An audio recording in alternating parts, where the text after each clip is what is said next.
Hey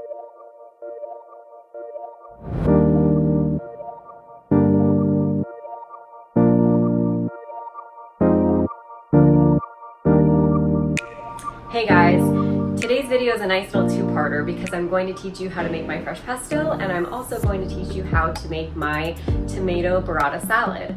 So I have a nice little herb garden in my backyard and I literally use it every day. I have oregano, basil, thyme, and rosemary, and I just love when I'm cooking in the kitchen being able to go out and clip fresh herbs to kind of brighten up every single dish that I make.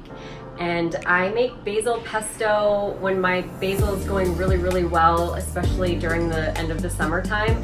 I make it pretty much every Sunday. I'll make like 3 batches and freeze it. But for today, I decided to use it in my tomato burrata salad. So the thing I love about the salad is that a lot of people make a tomato mozzarella salad and they use fresh basil, they use fresh cold ripe tomatoes, and then they use mozzarella. But I like to roast my tomatoes for a nice jammy sweetness. I like to add pesto to it instead of just fresh basil for like a nice body-ness to the salad. And then I like to use burrata because it's really creamy. So this is a very rich salad. It's the perfect side dish for things like pasta or fish, or you could eat it all on its own for lunch or dinner. So I hope that you enjoy. Be sure to subscribe to my page and comment to let me know if you liked it below. We'll begin by roasting some garlic for our pesto. So I've preheated the oven to 400 degrees, and then we're just going to cut the top off an entire head of garlic and place it on a square of tin foil.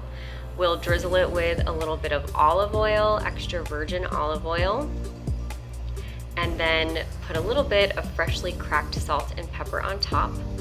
And then we'll wrap it up and throw it in the oven for about 35 to 45 minutes.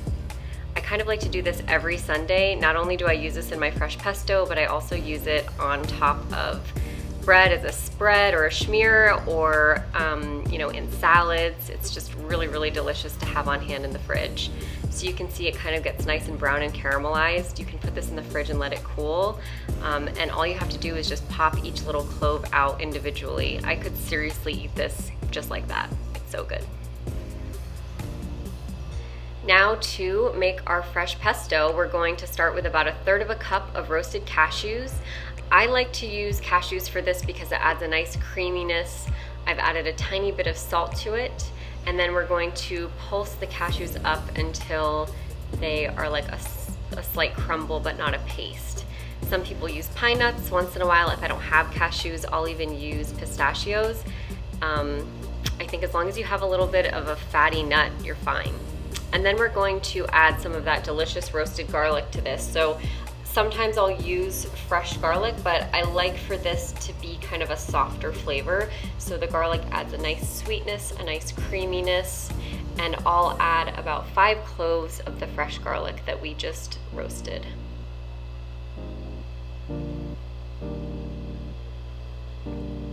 Next, we're going to add some fresh basil from my garden. I love having fresh basil. I use it all the time. And for this, I'm going to be adding about 2 cups of the basil to the food processor.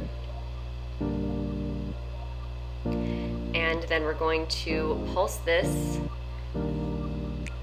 just so that it is a little bit crumbly, but not creamy and not pasty.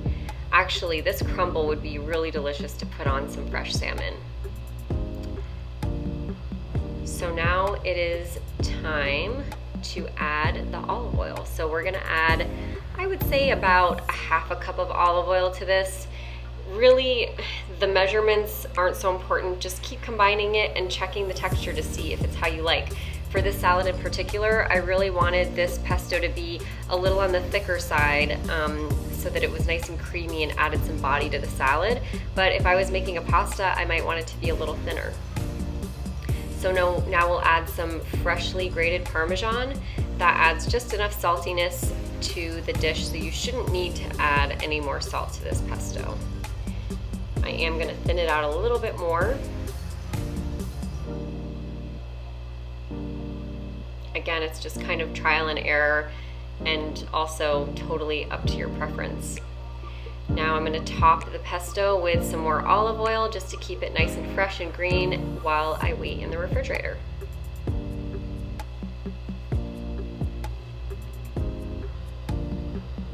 So now to roast our tomatoes for the salad, we're going to keep the oven on 400 degrees and add about 2 cups of baby heirloom tomatoes to a pan. And then I'm going to break off just some sprigs, about 2 sprigs of fresh oregano from my garden over the tomatoes. And then drizzle the tomatoes with some olive oil.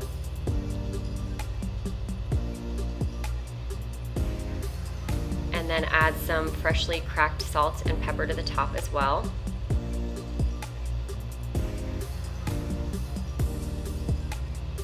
And then we're going to mix all of this up, make sure that all of the tomatoes are coated in the olive oil, the salt, pepper, and oregano, and pop it in the oven for about 10 minutes. And when they come out, they're really nice and they've broken down, they're jammy and sweet, just lots of delicious flavor.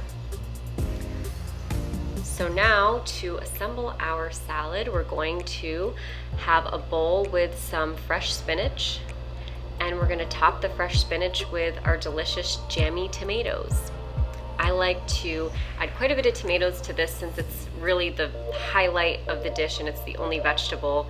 I made this for the 2 of us, so this is, about 2 servings.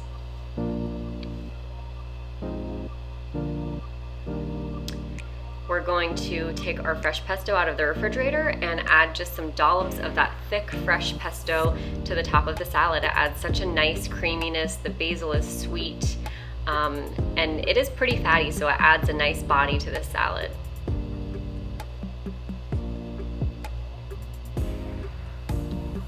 And then finally we'll add our fresh burrata. So I'm going to put an entire ball of burrata on the salad. Again, we're sharing this, but if you wanted this to just be your dinner, this would really be a great portion.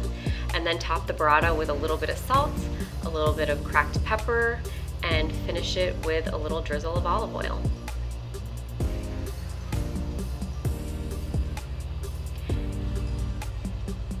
So that is it, our tomato burrata salad with fresh pesto. And honestly, the best part of this salad is breaking open that delicious, creamy, fresh burrata. I hope you enjoy.